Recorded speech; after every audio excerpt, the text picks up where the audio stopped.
is 'n slim en vinnige seedier met 'n sagte lyf en lang armpies wat tentakels genoem word. As iets haar skrik maak, kan sy 'n donker ink spuit om weg te kruip, soos 'n rookbom in die water. Inkvisse het groot oë om goed te sien in die diep see, en sommige kan van kleur verander om hulself te kamoufleer teen die sand of koraal.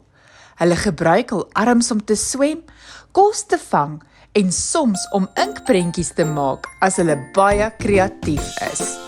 Inge inkvis. Die son het op die oseaan se oppervlak geskyn, soos 'n goue kombers, en onder daardie glimmende golwe het Clara in haar pink duikpak en haar snorkel afgegaan om nuwe wonders te ontdek. Tussen die dansende koraal het iets geglinster. Uit 'n wolkie sand het 'n oulike inkvis verskyn, met 'n lyfie so helder geel soos 'n piesang smoothie in die son.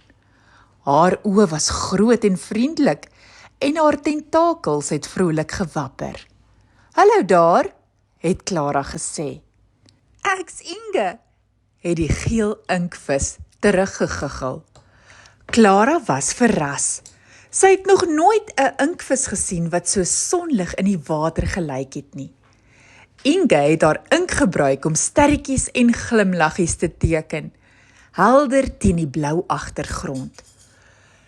Clara het gelag en gesê, "Jy's soos 'n inksonskyn."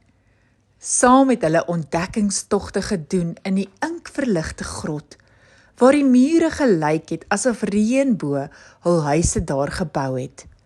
Inge het 'n storie geteken met haar ink oor 'n geel inkvis wat drome in ink skryf en klankies in borrels stuur.